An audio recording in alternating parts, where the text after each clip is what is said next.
هم ضروري دیني علم حاصل کی او هم دنیوي چې دواړه لازم او ملزوم دي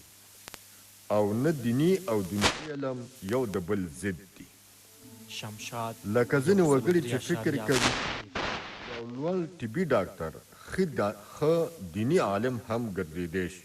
البته که انتخاب له لویه سره سم وي زموږ د ټولنې یوه غټه ستونزه همدا ده چې دیني طالب العلم مو له عصري علومو سره نه اشنا وي او عصري هغه مو بیا له دیني زده کړو چې فرضي علم دی له هغې سره نه اشنا وي دا خو ځکه چې انتخاب مو سم نه دی او له لویه سره په تعلیمي نصاب کې ستونزه شتون لري مطلب مې دا دی چې انسان باید پر الله تعالی یقین پوخ کړي پر راتلونکو احتمالي حوادثو غمجن نشي خپل راتلونکی ژوند په ټپه ونه دروي مخ په وړاندې ولاړ شي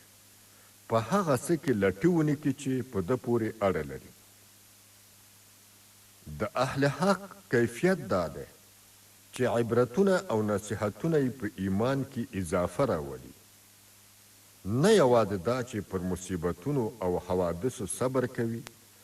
بلکې په ډیر قوت ورسره مقابله کوي هیڅ کله د افواهاتو تر اغیز لاندې نه راځي او نه بې همتۍ غوندې مرسته خپل سر ټیټوي او نه ورته تسلیمیږي او پاتې چې د بزدل او بې همته انسان خبره شوه هغه بیچاره د توقعاتو افواهاتو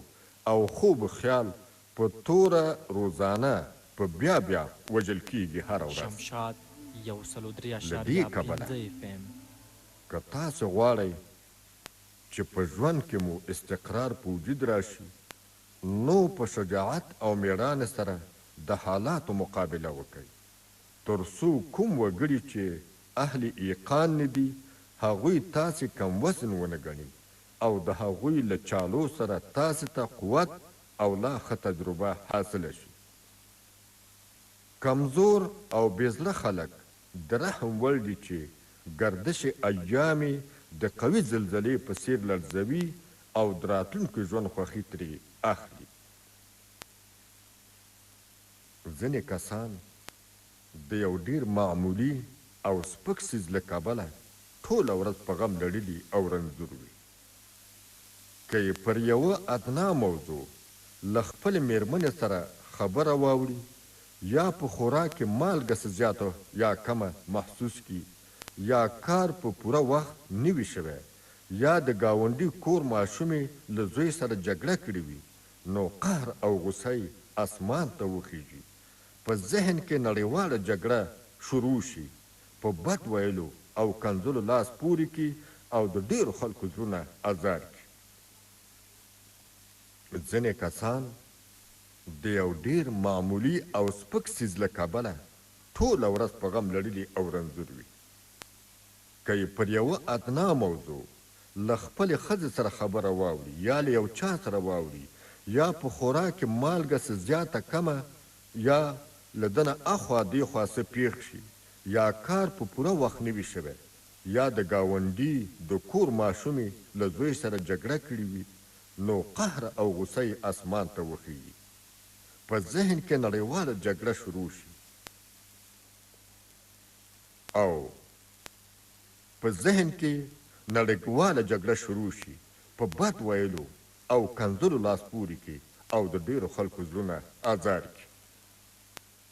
وروسته چې کله له کوره راووځي چې ماشوم یې بېرته د ګاونډي د کور له ماشوم سره ناست دی او په ډیرې خوشحالۍ او خندا ورسره لوبې کوي خو افسوس چې بیا همدغه کس ته د خپلې تګلارې د غلطۍ په اړه احساس نه پیدا کیږي دا ځکه ویلی شو نظر یې ډیر ټیټ دی د ده په فکر د دنیوي ژوند مقصد د نس مړول ښه کور او محلات جوړول بوټونه او کالي له بازاره اخیستل او د خپل روب و دبدبې د برقرار ساتلو لپاره پر یوې معمولي خبره له ښځې او اولادونو ګاونډیانو او دوستانو سره جنګ جګړه کول دي او بس آیا ستا دا خواږه دوستان په دې هم نه ارزي چې ته په مقابل کې له زغمه کار واخلې، پر غلطیو سترګې پټې کړي او بخښنه ورته وکړي چې الله تعالی بیا تا ته بخښنه وکړي؟ که ته بل ته بخښنه نشي کولی، نو په کومو سترګو او کوم عقل خپل بادار ته الله عز وجل ته لاسونه پورته کوي او د بخښنې هیله ترې لري؟ پوهیږي ته په خپل مالک څومره ملامت یې؟ دغه راز کسانو لره یوازې همدا خبرې ارزښت لري چې څنګه په خلکو روب و دبدبه واچوي، څنګه ورباندې حکومت وکړي. له دوی سره کوم ستر مقصد او لوړه اراده وجود نه لري چې د خپل ژوند مشغله یې وګرځوي او ژوند ورباندې مزین او ښکلی کړي. که مو فکر کړی وي کله چې د اوبو بوتل چپه ونیول شي او اوبه ځینې راتوی شي، نو په دې دوران کې د اوبو ځای هوا نیسي. له یوې خوا اوبه راتویږي، له بلې خوا هوا ورننوځي. همدغه زموږ او ستاسې حال دی. که پر یوه وړه خبره دومره قهر و غوسه وکړو چې له لاس او ژبې څخه مو ډېر کسان ازار وویني، نو مطلب یې دا دی چې پر همدغه معمولي خبره او پر همدغه ناسیزه کار خپل عقل، فکر، غوښي، وینې، راحت، عزت، وخت او هر څه ورکوو او په بدل کې دغه ټیټ څیز رانیسو. دا خو ګویا د سرو زرو او خاورو سره سودا ده. خاورې اخلو او سره زر په بدل کې ورکوو. پوهان وایي چا چې وړې خبرې د تنازع او جنجال مورد ګرځولی وي، هغه په خپل عمل سره یوازې د دې خبرې ثبوت ورکوي چې په خپل ژوند کې هیڅ غټ څیز نشي موندلی. آیا په ډوډۍ کې مالګه لګېدل یا ډېرېدل یا د قریب او دوست لخوا دومره لږ تکلیف په دې ارزي چې موږ دا هر څه ورباندې ورکو؟ د نفسیاتو ماهرین وایي په هر څیز کې یو معقول حد ایښودل شوی دی، او تر همدې زیات صحیح خو د عظیمالشان قرآن دغه وینا ده چې قد جعل الله لكل شیء قدره. الله تعالی د هر څیز یو بیل قدر و قیمت ایښی دی. طبیبان چې ناروغ ته کومه کشته او معجون جوړوي، یو څیز 10 ګرامه وي، بل 100 ګرامه. که موږ د 100 ګرامو موادو پر ځای 10 ګرامه او د 10 ګرامو موادو پر ځای 100 ګرامه ور واچو، نو د علاج پر ځای به هغه معجون زموږ د صحت لپاره زهر قاتل وګرځي. مطلب دا چې په هر څیز کې باید هماغه ټاکلی حد او مقدار مراعات کړل شي. د حدیبیې د سولې پر موقع چې صحابه کرامو تر ونې لاندې بیعت وکړ، د جناب نبی کریم صلی الله علیه وسلم سره په همدغه وخت کې یو کس د اوښ په فکر و، حتی بیعت ځنې پات شو. صحابه کرامو ته د الله تعالی رضا حاصله شوه، مګر د هغه کس محرومي په برخه شوه. د ډیر څیز په مقابل کې لږ ته اهمیت ورکول او پر وړو معمولی خبرو فکر خرابول او جنگ جګړې کول عقلمندي نه ده. همدغه راز بې فایدې تفکرات مو د راتلونکي ژوند خوښي له منځه وړي. دا د یوه ګړۍ لپاره نفساني خواهشات دي. که زما منې تر نفساني خواهشاتو عقلمندۍ ته ترجیح ورکړه. که فکر وکړو نفساني خواهشات او هوا او هوس د ټولو بدیو اساس او ریښه ګڼلی شو، نو چا چې ځان له هغه څخه خوندي که ګویا د ګناه او بدۍ څخه پاک شو. ځکه خو مهربان رب هغه وګړي ته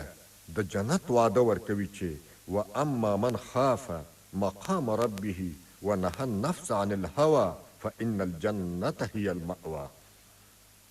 هر هغه څوک چې د رب په وړاندې له درېدلو څخه ویریږي او خپل نفس له هوا او هوس څخه منې کړی وي، نو یقینا دغه راز کسانو لره جنت د استوګنې ځای دی. ځینې کسانو بیا د هوا او هوس په پیروۍ کې دومره ترقي کړي وي چې یو مخې حق او حقیقت ته شا ورګرځوي. ځینې کسانو د هوا او هوس په پیروۍ کې دومره ترقي کړې وي چې یو مخې حق او حقیقت ته شا ورګرځولی وي، خپل خالق او رازق په کامله توګه هیر کړی وي. د حق او باطل د معلومولو او بیلولو معیار ورلره د هغوی خپل نفساني خواهشات دي. بس چې څه زړه غواړي حلال وي که حرام، ظلم وي او که ناانصافي، مخ نه ترې اړوي. که یې هر څومره په یو عمل کې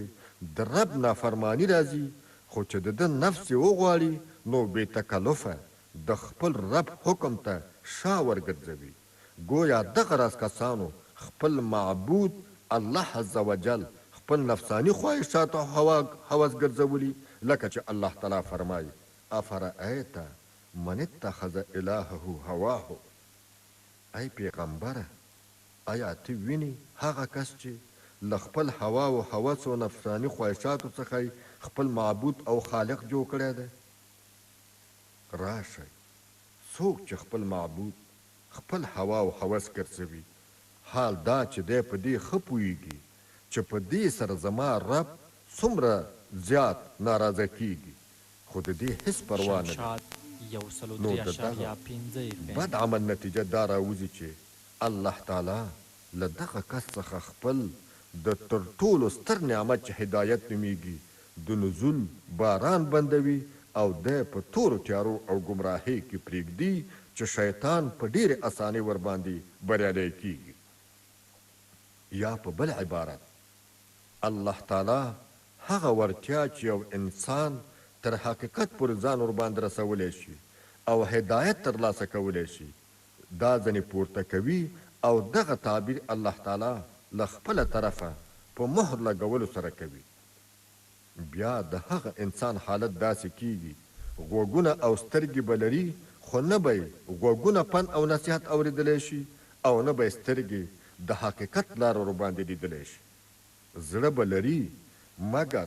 رښتیا خبرې به ځای نشي پکې نیولی او نه به پرې پوهېدی شي او نه به یې پر سترګو کې د بصیرت رڼا بریښي. ښکاره خبره ده له چا څخه چې د هغه د ناوړو اعمالو په سبب الله تعالی خپل دغه ستر نعمت واخلي، د هدایت پرزوینه ورباندې بنده کي او دی داسې یو حالت ته راورسوي، نو بل به کوم قوت او طاقت وي چې وروسته له هغه دې دغه وګړی له ګمراهۍ څخه راوباسي او پر سمه لار دې روان کړي. الله تعالی داسې فرمایي: افرأیت من اتخذ الهه هواه وأضله الله على علم وختم على سمعه وقلبه وجعل على بصره غشاوة فمن يهديه من بعد الله افلا تذكرون. ای پیغمبره، آیا تا هغه کس ولید چې خپل هوا او هوس خپل معبود ګرځولی او الله تعالی د هغه د علم باوجود په ګمراهۍ کې واچاوه، پر غوږونو او زړې مهر ور ولګاوه او پر سترګې ورلره پرده وغوړوله؟ نو داسې کس ته به څوک هدایت ورکړلی شي تر دې وروسته چې الله تعالی هغه ګمراه که؟ نو آیا تاسې بیا هم پند نه اخلی او بیا هم په هوا او هوس پسې روان یاست؟ په سورة الفرقان کې الله تعالی هغه کسان چې د حق او باطل معیار خپل نفسانی خواهشات ګرځولي وي او په هوا او هوس پسې چارپایان بلکې تر هغوی هم بدتر ګڼلی دی، داسې فرمایي: ارأیت من اتخذ الهه هواه افانت تكون عليه وکیلا ام تحسب ان اکثرهم يسمعون او يعقلون انهم الا كالانعام بل هم اضل سبیلا. ای پیغمبره، آیا ته وینې هغه کس چې خپل هوا او هوس خپل معبود ګرځولی دی؟ نو آیا ته به پر هغه باندې وکیل او ساتونکی چې منې کړي له خپل هوا او هوس څخه بلکې نه یې؟ آیا ګمان کوې ته چې په تحقیق اکثر د دوی اوري یا عقل چلوي؟ نه د دوی مګر په شان د چارپایانو دي په پن نه اورېدلو، بلکې لا ډېر لرې دي له حق لارې څخه. یعنې دغه راز کسان د پند او نصیحت په نه قبلولو کې چارپایان بلکې تر هغوی هم بدتر دي. دوی له پوهېدلو او اورېدلو سره هیڅ علاقه او ارتباط نه لري. هوا او هوس سترګې ړندې کړي دي.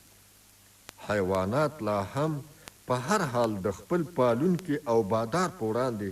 غاړه ښکته کوي او خپل محسن او خالق پیژني او فل جمله نافع له مضر څخه بیلوي. که خپل سر ته پرېږدي سلځای او د اوبو څښلو ګودر ته خپله ځي او زیاتره وخت د خاوند په اشاره کار کوي، خو دوی تر هغوی هم بدتر دي. لیکن د دغو بدبختانو حال داسې وي چې نه د خپل خالق او رازق حق پیژني او نه د هغه په احساناتو پوهیږي، حتی د خپلې ګټې او نقصان صحیح اندازه نشي لګولی. په هغو اعمالو بوخت وي چې سبا ورځې د ژړا باعث ګرځي، د دوست او دشمن ترمنځ له امتیاز کولو څخه عاجز دي، نه په روحاني غذا پسې درومي او نه د هدایت د چینې په لور یو قدم وړاندې تللی شي، بلکې د هدایت له چینې څخه د تښتېدو او لرې تلو کوشش کوي. دوی هغه قوتونه چې الله تعالی ورکړي دي معطل او بیکاره پرېښي دي، بلکې بې موقع او بې ځایه صرف کړي دي. که دوی لږ عقل هم درلودلی او فکر چلولی نو د توحید او رسالت نښې به تر سترګو کېدلی او د خپل سعادت او نیکبختۍ جوهر به د الله تعالی په ذات کې تلاشولی شوای. قدرمنو اوریدونکو، مینه او محبت او د الله تعالی سره د زړه یووالی دا یو فطري جذبه ده. په جایزو څیزونو کې انسان له هستې سره محبت کولی شي، مګر شدید محبت یوازې له الله رب العزت سره پکار دی. یوازې الله دا حق لري چې انسان د خپل محبت جذبات تر ټولو زیات ورسره وتړي. د مؤمن د قلبي شفتګۍ تر ټولو غټه مرجع باید الله ذوالجلال وي. همدغه حقیقت ته لوی قرآن داسې اشاره کړې ده: ومن الناس من يتخذ من دون الله اندادا يحبونهم كحب الله والذين آمنوا اشد حبا لله. او ځینې له خلکو څخه هغه څوک دي چې نیسي بې له الله تعالی څخه شریکان، دا هغه کسان دي چې مینه کوي دوی له هغوی سره لکه مینه چې کوي له الله تعالی سره، مګر د دوی په مقابل کې هغه کسان دي چې ایمان راوړی دی، هغوی ډېر ټینګ دي له جهته د مینې له الله تعالی سره. له غیر الله سره د شدید محبت مختلف صورتونه وجود لري. مثلا له ډبرې او بوت سره قلبي تړاو، خپلو اکابرو او مذهبي پیشوایانو ته تر حد زیات عقیدت، له قوم او قبیل سره غیر معمولی محبت وغیره وغیره. زیاتره وخت دغه راز عقیدوي او عملی افراد او له حدودو څخه تجاوز د انسان د ګمراه کولو او د الله تعالی په نزد د منفر کېدو باعث ګرځي. همدې خبرې تعظیم الشان قرآن داسې اشاره کوي: وما یؤمن اکثرهم بالله الا وهم مشرکون. د دوی اکثره وګړي پر الله ایمان نه لري مګر په داسې حال کې چې شریک نیونکي وي له الله تعالی سره د بل څیز. یعنې د دوی زیاتره وګړي پر الله تعالی باندې د ایمان درلودلو له دعوې سره سره بې لارې دي. انسان چې له کوم څیز سره شدید محبت لري د هغه په یاد کې زړه بایللی او د حاصلولو لپاره سخته قلبي او عملي لیوالتیا لري. د هغه تذکره او یادونه د ده لپاره تر ټولو زیات محبوب ګرځي. د هغه په مقابل کې نور څیزونه د رسمي تعلق خانې ته درومي. په موجوده زمانه کې د مسلم قوم د تباه کېدو او فاسد کېدلو اساسي علت او بنیاد هم همدا دی چې په زړونو کې د الله تعالی لپاره په عقیدوي او عملي توګه د شدید محبت قوت شتون نه لري. د ذاتي مفاد، سیاسي اقتدار، قومي عزت، تاریخي عظمت، نوم او نشان، همداراز نور څیزونه د هغوی لپاره د شدید محبت موضوع ګرځېدلې ده. د الله تعالی ذات د هغوی لپاره د شدید محبت موضوع نه ده. همدا سبب دی چې د یاد شوو څیزونو پر بنیاد د دوی په منځ کې غټ غټ تحریکونه راپورته کیږي، مګر د الهي محبت پر اساس کوم تحریک چا په سترګو ونه دي. په اوسني دور کې چې کومو انساني علومو ظهور وکړ، په هغوی کې د الله تعالی وجود یو مخ حذف شو، مګر په مسلمانه نړۍ کې هیڅ کس ونه لیدل شو چې په دې اړه خپله ناارامي وښیي، له جدیدو علومو سره واقفیت حاصل کړي او د الله واحد لا شریک ذات وجود په علمي او عقلي حیثیت د ثابتولو کوشش وکړي. الله تعالی ته دا مطلوب دی چې د نړۍ اقوامو ته د دین د حقانیت علمي او عقلي دلایل او براهین وړاندې کړلی شي، او د اسلام اصلي او نوراني څیره چې له انساني سالم فطرت سره عین برابره ده، کوم چې پر ترحم او خواخوږۍ، تألف او محبت، علم و معقولیت، حق او حقیقت، اخلاقی برتری او انسانی پیشرفت، فکری لړواړي او صرف له واحد او لا شریک ذات سره پر شدید محبت او د هغه د رسول پر کامل تابعداري ولاړه ده نړیوالو ته ور وپېژني. مګر افسوس داسې قابل ذکر اشخاص ډیر کم لیدل کیږي چې په دغه میدان کې د کمبود احساس ورسره وي او د ناقرارۍ ساه دې اخلي، بلکې ډیر داسې وګړي تر سترګو کیږي چې په غیر شعوري توګه د الهي او آسماني دین بیخ او بنیاد باسي. الله رب العزت دې موږ ټولو ته عقل و فکر را په برخه کړي. الله تعالی دې چې څه وویل شول د عمل کول توفیق را په برخه کړي او یقین وکړي چې د اسلام د مقدس دین ټول لارښوونې چې د ژوند په هره برخه کې وړاندې شوي که عمل پرې وشي او په غور او دقت سره د زړه په غوږونو واورېدل شي، دې کې به شک نه وي چې زړونه به ډاډمن وي او د رښتوني او خوشحاله ژوند به څښتنان شو. او چې چا همدغه د رښتوني ژوند خپرونه اورېدلې او په معلوماتو یې د یقین او باور ذهنیت برابر شوی، یقین وکړئ چې تر ډیره حده په اوهامو، وسوسو، تشویشونو، غمونو او خفګانونو کې مثبت فرق راغلی او د ښه صحت خاوندان شوي دي. نو راځئ چې په ډېرې عاجزۍ او اخلاص سره الله تعالی ته د دعا لاسونه پورته کړو او د زړه له تله ووایو چې یا الله زموږ جسمي او روحي مرضونه ورک کړي، ټول مشکلات مو حل کړي او داسې امن و ارامي او خوشحالي راولي چې د افغانستان او افغانانو دین او عقیده، حریت او استقلال خوندي او ناارام زړونه ارام او د رښتوني ژوند تېرولو څښتنان شو. آمین یا رب العالمین. وصلی الله تعالی علی خیر خلقه محمد و آله و صحبه اجمعین. خدایا ژوند مې ښه تېر کړي، پر ښو عملونو مې ژوند پای ته ورسوي، د ښو کارونو توفیق را په برخه او خپله خوښي را وبخي.